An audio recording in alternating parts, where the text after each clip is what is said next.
Now, all the bond lengths and angles are equal, and hydrogen and carbon have like the same electronegativity. And so you can think of it that carbon has one electron from each of these bonds in that same order.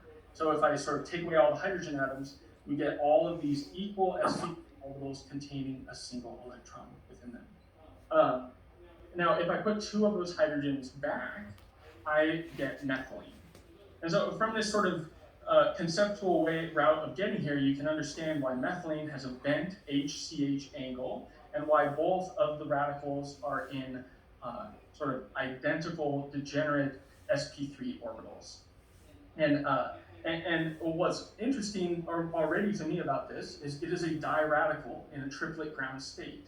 And radicals are very reactive species. And here we have two radicals on the same atom. So there satisfies my weird curiosity. But in a lot of areas of organic chemistry, electrons tend to be paired. So if we paired those electrons, we would get a lone pair and an empty orbital, right? We'd have to move one electron down to this other place. And carbon-centered lone pairs are conventionally very strong bases, and carbon-centered empty orbitals are often very strong acids. So either we have a diradical or something that is simultaneously a strong acid and a strong base. So that drew my attention, right? This is really cool stuff. And this is not really theoretical, right? People have been making these for a long time. The first attempted synthesis of a carbene was by Dumas in 1835. Where they try to dehydrate methanol. It didn't work. but carbene really took off in the late 1800s and early 1900s, where they were useful in a lot of organic chemistry transformations, like Curtius and Staudinger rearrangements. But despite that long-standing interest, the first stable carbene that could be made and put in a bottle and put on your shelf was not made until our group did it in 1988. So that's over 150 years of pursuit without being able to make it, which is a testament to how difficult these are to make. And this is because, right, like the first stable triplet carbene, the longest lived stable triplet carbene, can only survive at room temperature for about 1 day, right? And it was done in 2006. Whereas, and so to get a sense of the difference between triplet and singlet state, what we can see is if we move to the phosphonosilocarbene, which is the first stable singlet carbene, it was distilled to purity at 250 degrees Celsius. Right? So and it's stable for several weeks at under a inert atmosphere. These are very reactive molecules, so if you leave anything around for them too reactive, they will, but at least it doesn't react with itself. And to understand the difference, to understand the difference between the triplet and the singlet states, I want to show you sort of what gives this stability to that singlet carbene. Right, so we have that empty orbital and that lone pair on the carbon center. What the phosphorus-centered lone pair, which is next to the carbon center, is able to donate into that empty orbital, and this sort of makes it more happy and less reactive. Whereas at the same time, the lone pair is able to donate a little bit into the low-lying empty sigma star orbitals of the silicon and phosphorus atoms, which sort of reduce the basicity of the carbene and make it a little bit more happy. So it's now stable, but it's still able to act much like the famous other carbenes are able to do, like cycloproponations, CH and NH activations. Like it still acts like a real carbene, but it's finally able to be put in a bottle. But I wonder, so we've talked about changing the atoms on the carbene to stabilize it.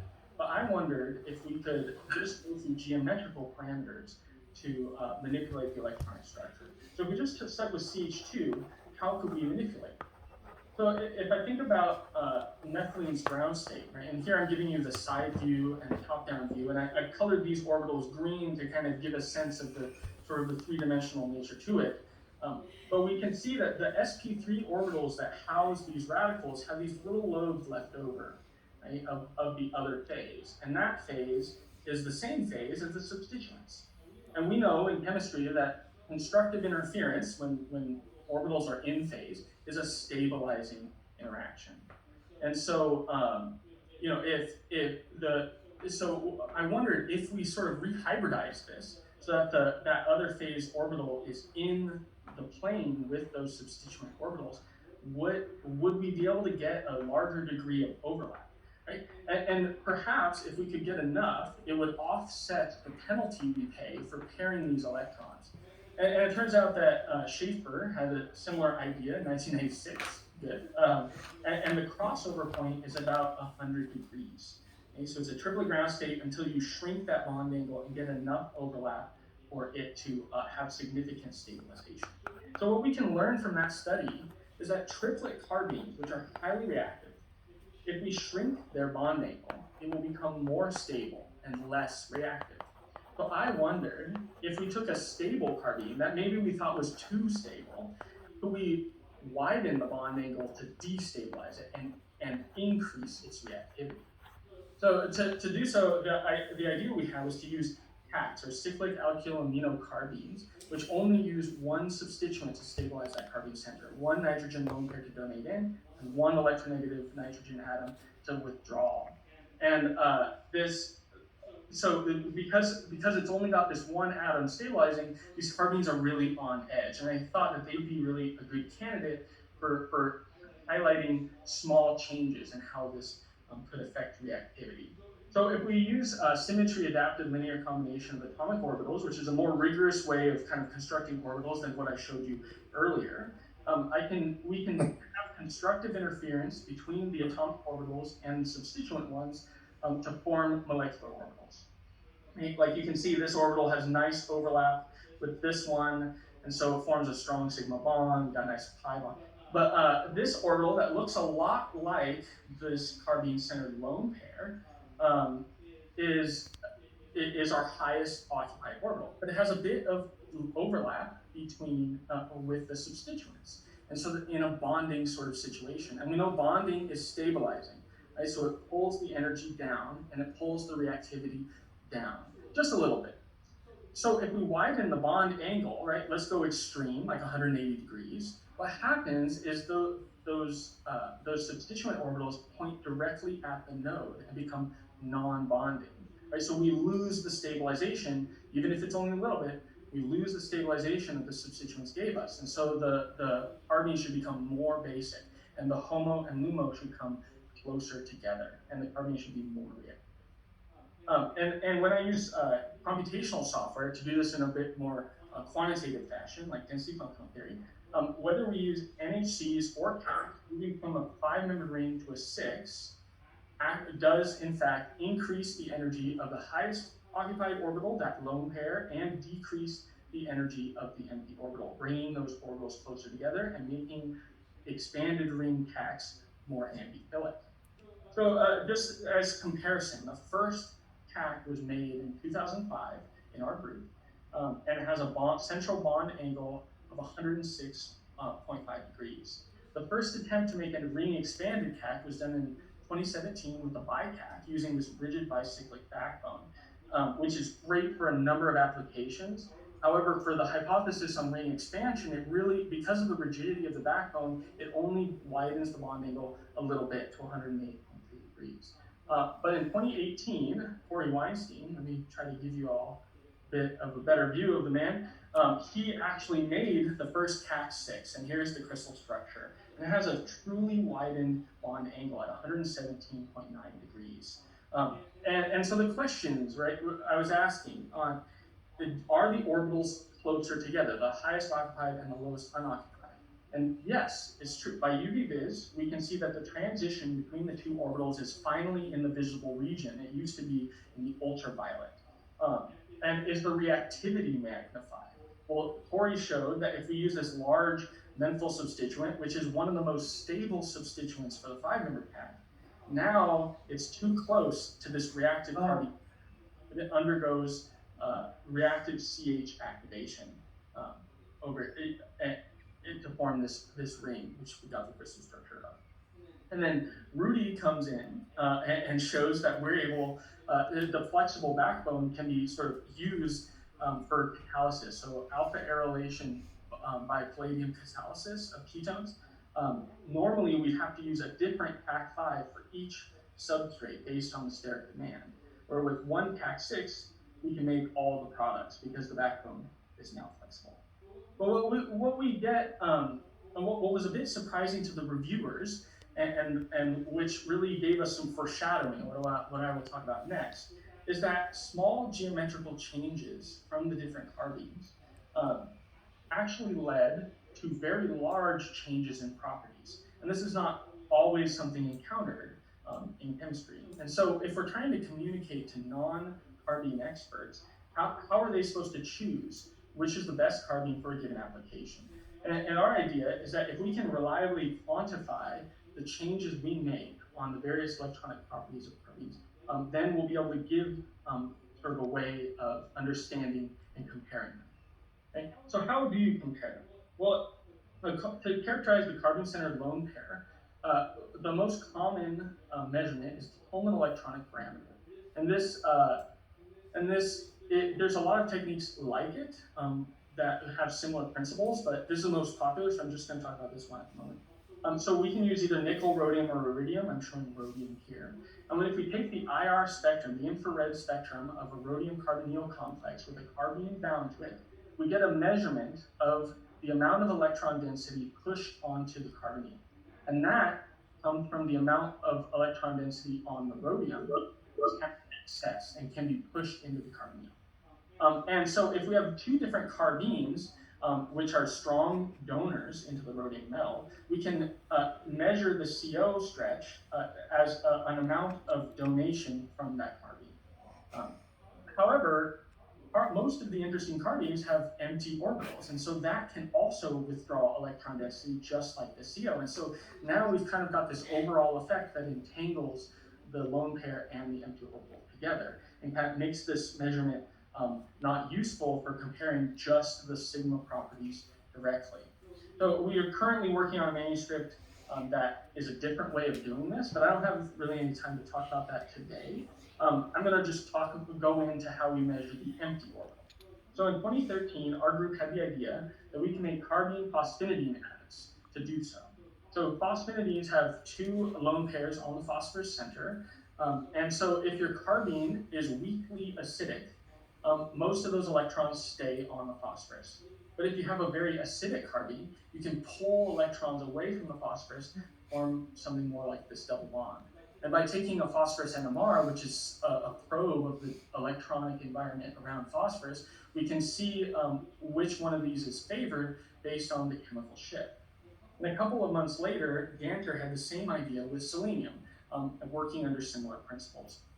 However, in the early COVID-19 shutdown last year, we were going through the literature, and we saw this review that has some pretty harsh criticism for this technique. It says that more in-depth studies need to be done to understand the results of these selenium atoms, and caution needs to be taken before drawing conclusions, right, which is pretty intense criticism for a technique that has been used thousands of times in the literature. So to kind of give you all an understanding of where this comes from, I want to bring you into the measurement. So to keep this to keep track, right, so weakly acidic carbines are on the right, and more strongly acidic carbines will go on the left. Okay? And this is going through some data done by Nolan Cavallo in 2015. So if we take this NHC, and its aromatic core, so 6 electrons delocalized, the empty orbital on this carbene center is very full. So electron density stays on selenium, right? So we get a negative chemical shift, minus 22. If we change the substituents from alkyl to aryl, we see a small effect of 49 ppm downfield movement. And that's because you can think of it like the aryl group is a little bit electron withdrawing, so we have a little bit less density on the nitrogen and a little bit more pulling on the selenium, right? But it's a small effect, it's a substituent, so 49 ppm, okay. Whereas if we change the core of the carbene, we get a much more profound effect, right? We go from aromatic to non-aromatic. This is much more empty, and we get a much more downfield shift. However, this all makes sense, but it all kind of breaks down when we go to the isopropyl. So, right, if we just chop the cyclohexyl here, it should be identical to the isopropyl, and yet we have a change of 85 ppm, which is larger than this difference. And this is even worse if we take this alpha proton and we swap it for a non-polar methyl group. like an adamantyl group, we get another 120 ppm movement downfield. So what this suggests, right, is that this peripheral methyl is more important than going from an aromatic to a non-aromatic ring. No, something is clearly wrong, and that's what's being noted in this review, right? But in reality, these NHCs only occupy a range on the selenium scale of 200 ppm, and the scale, one of the selling points is that it can go up to 1200 ppm in range. And so we wondered if this would be kind of a unique phenomenon for NHCs, or if we could see it throughout the scale. So if you look at the CAC complex, which is much more acidic, we have a selenium chemical shift of 481 ppm. But if we begin changing the substituents, we get, again, this downfield shift of over 200 ppm. Okay? But if let's step back for a second. So selenium NMR is measuring the environment around selenium. And the environment around this selenium has this big crowded thing from the adamantyl group. And same thing with the NACs, right? Like in this one, it's really crowded. Where in the small examples, it's fairly wide open. And so perhaps we can rephrase this as some effect of the bulkiness of its environment. It doesn't really tell us why, but at least we have some terminology to work with. So Jan and Corey come in, and they make the CAC6 version derivatives. And so if we expand the ring from 5 to 6, we get another downfield shift in the selenium spectrum. But the use of a bulky substituent, again, we see this effect. And so kind of no matter what the natural high acidity of the carbene family, a bulky substituent causes unexpectedly downfield NMR chemical shifts.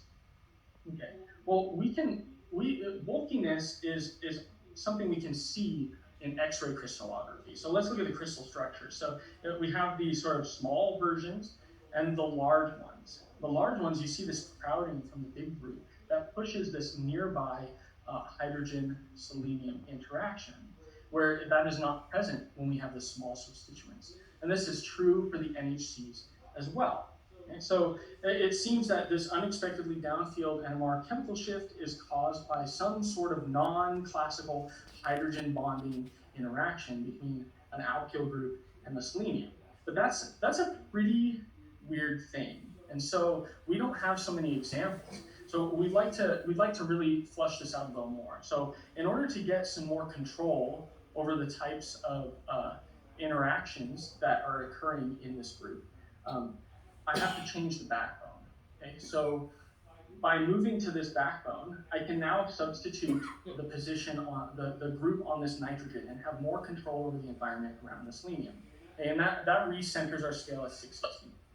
But if we go to a small alkyl group like isopropyl or cyclohexyl, we see that the shift is more upfield by about 148 ppm. Right? So this again follows that trend of going from an aryl group to an alkyl group. The nitrogen is more rich. This becomes more full. More density is stuck on selenium.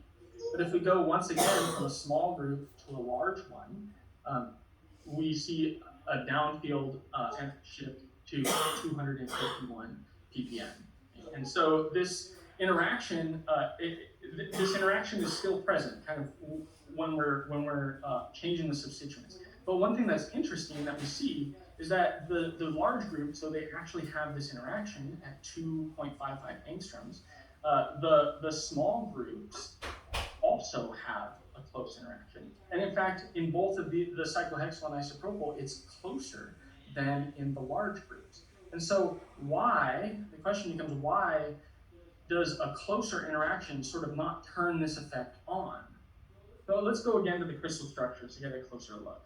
So if we look at the small substituents, we see this CH bond is very short, where this carbon-selenium bond is very long. Okay? And so if we think of this from an orbital perspective, that means that this hydrogen-centered orbital is going to have poor overlap with the selenium lone pair.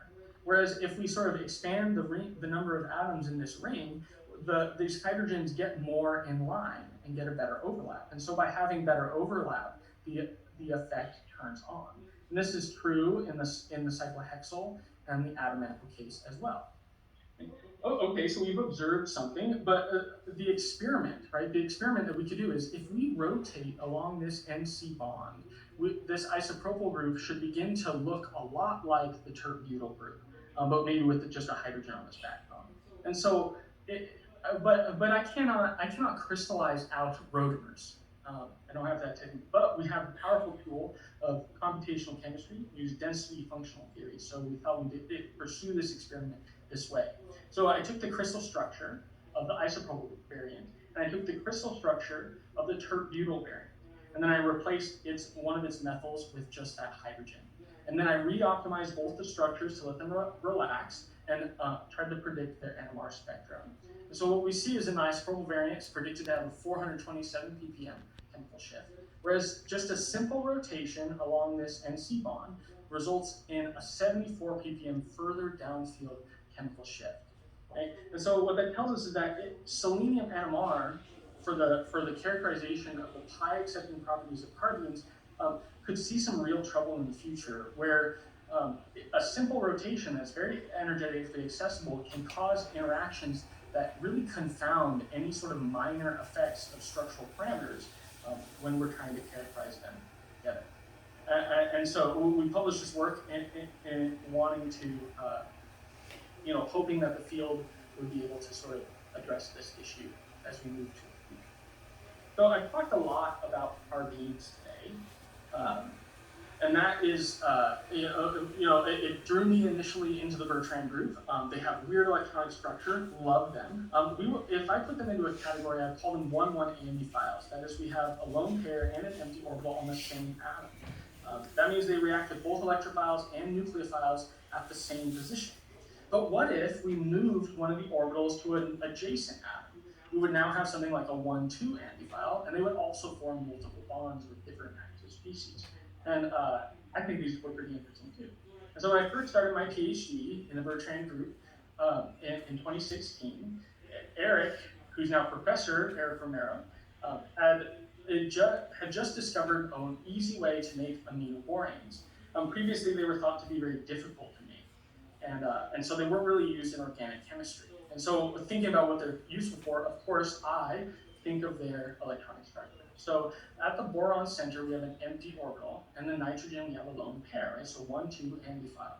And to me, this resembles very closely the phosphorus ylide that won George Videgasher the Nobel Prize in 1979, and which are very useful molecules. And what we know is that ylides react with carbonyls, like aldehydes, and the oxygen atom of the aldehyde will go with whatever has the empty orbital, and the carbon will go with what has the lone pair, right? So you form PO and CC double bonds. So I wondered, would aminoboranes be capable of similar reactivity, where the oxygen would go with the boron, and we form NC double bonds, which are called aldehydes. It turns out this works really well. So nothing that Eric, she, or I could throw at this reaction really caused major problems. We could use amines that were, or hydrazines that were electron rich, electron poor, were large, small. We could throw alkyl or aryl aldehydes at it, and we could even come up with combinations that were very sterically demanding and often cause issues when trying to make them with conventional methods. And we get nearly quantitative yields in every case. And in fact, if we find a combination that is problematic, like if we have an acidic position next to the carbonyl and a very electron-poor aminoborane, like the C6F5 derivative, it can shut down the reaction with a not very electrophilic borane partner. But we can swap that borane to something more electrophilic to get the reaction going again.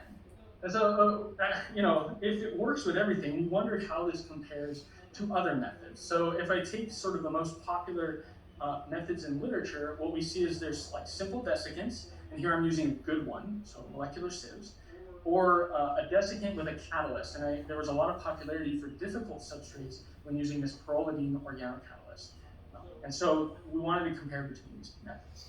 So if I take sort of an easy amine partner, like cyclohexylamine, right, on this position, all of the methods do very well. But if we go to something a little bit more problematic, like this bulky mesotyl group, a simple desiccant starts to struggle. But the pyrrolidine catalyst can keep it going, but our aminoborane method is largely unaffected by this.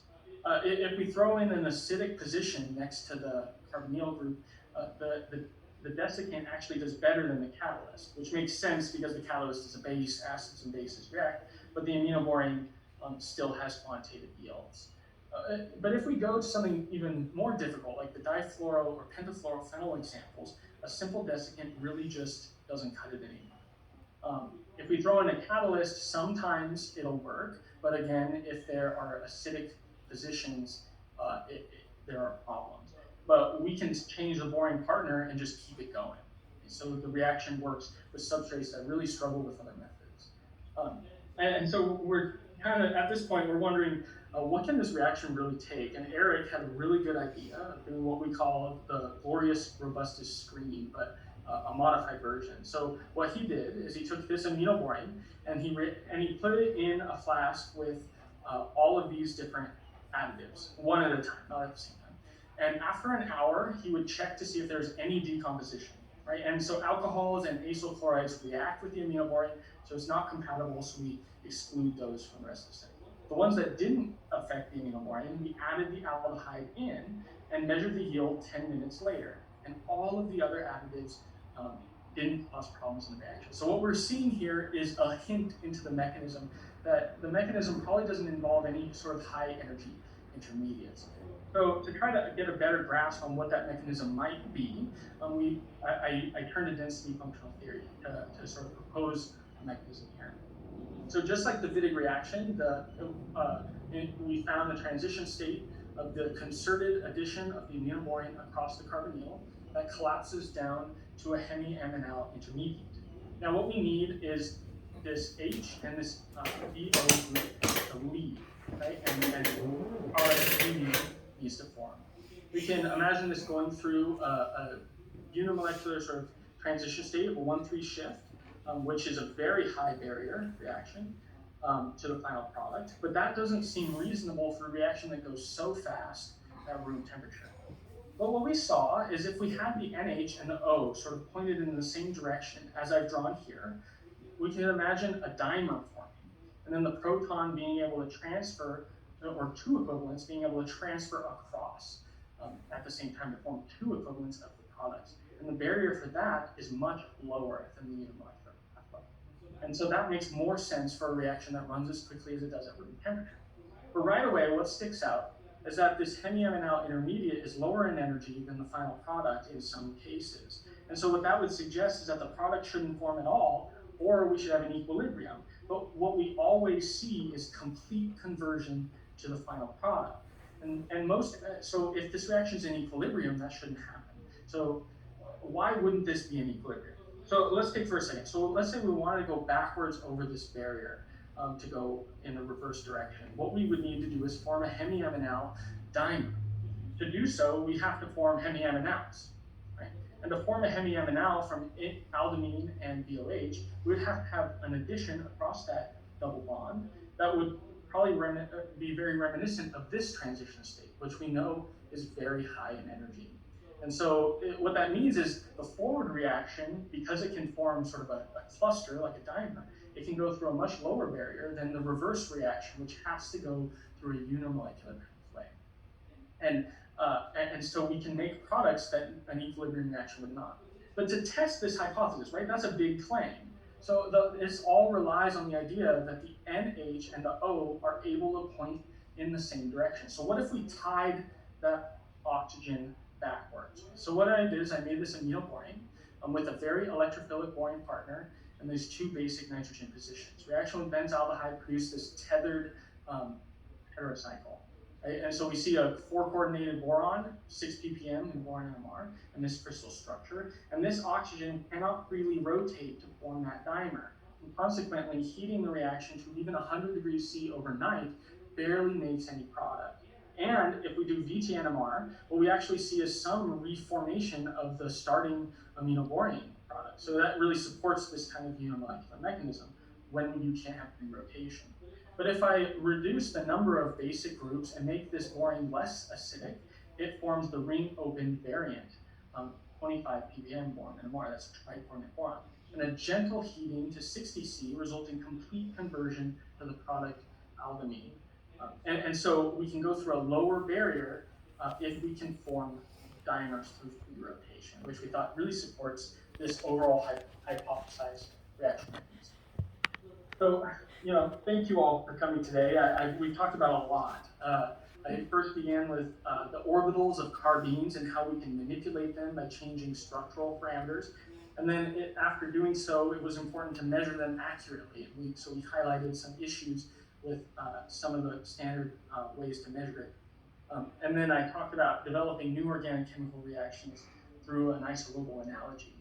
Um, I did not do my PhD alone, right? I had a ton of support here. So I really want to take a couple of minutes to thank some people.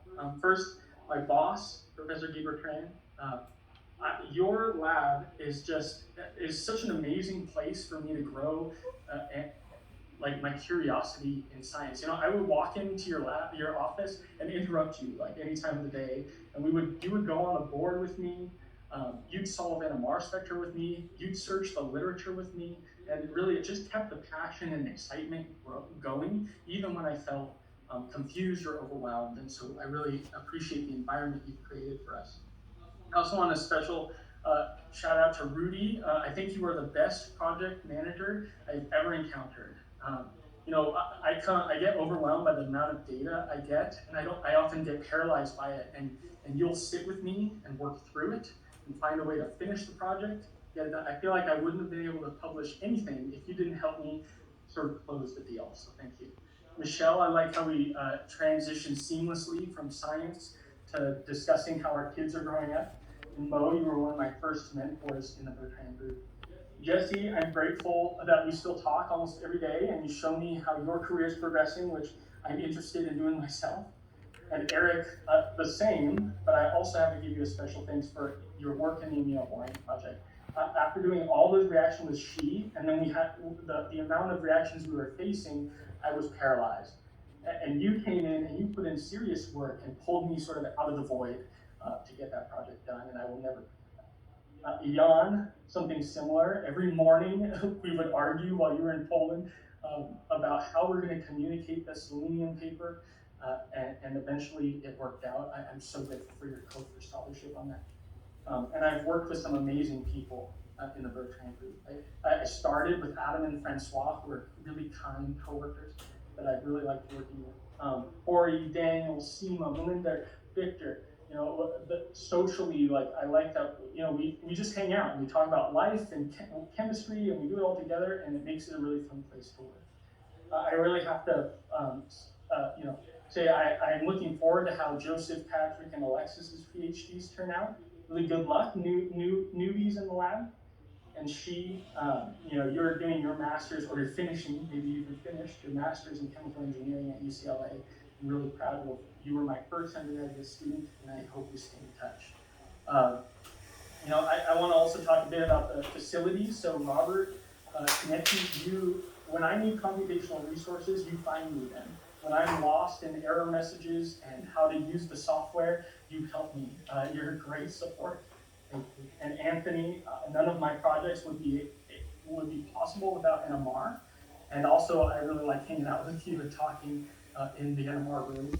And Milan, I didn't do as many X-rays as I thought I would, but I always come in with something really problematic, and yet you're able to solve it. You're like, give me that thing. And Hojung, you worked with me to get all of my data like available for download for free and through the UCSD library. And I really like how you're able to translate my chemistry words into sort of how we can make stuff searchable, and I really appreciate it.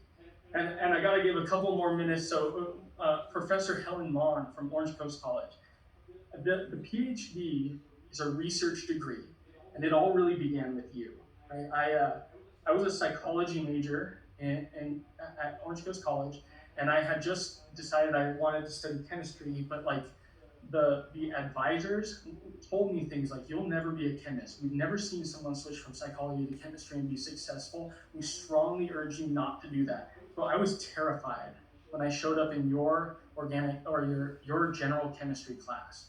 But your lectures were so inspiring and so interesting. I mean, I couldn't sleep at night when we were doing titrations, and you saw that excitement in me, and you pushed me to find a research group at UCI, and you're like, Glenn, you have to do that. And I'd never even really considered that before, but you pushed me into it. And so my research journey began with you.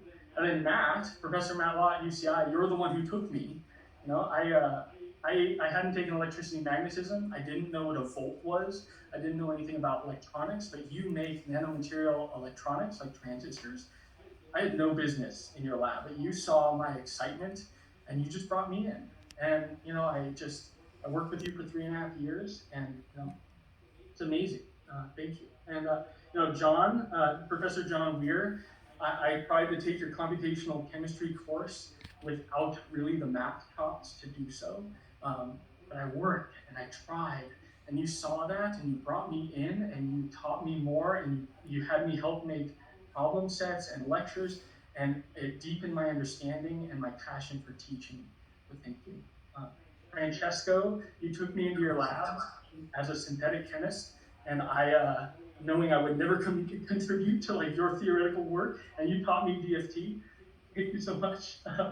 And Professor Corey Windorf, you have been probably the biggest support besides my wife for me outside of work. I started to get to know you when you were doing your PhD at UCI, and I was a psychology major, and you heard my interest in chemistry, and you said, Glenn, why don't you come watch me dispose of the uranium waste? And it started. And then Christian, Denis, Jean, we were good friends in the law lab, and you watched me begin my family, and I've gotten to see you guys start yours. And thank you to my committee for being here during all my unusual presentations. I so appreciate the support.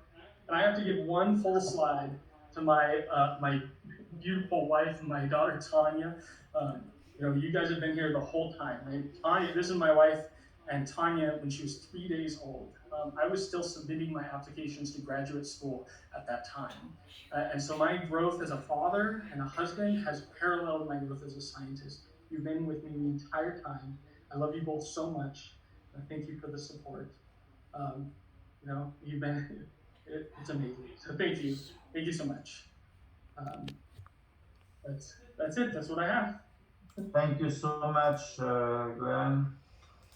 That was great, as usual. No surprise. So maybe I can ask the audience if somebody has questions. I like to unmute them if I know how to do it. Let me see. Let me wait a minute. I will unmute these 80 people. You are very, very popular, I should say. 80 people. Unmute. How do I? Can you unmute, Glenn? More. Mute all. Here you go. Unmute.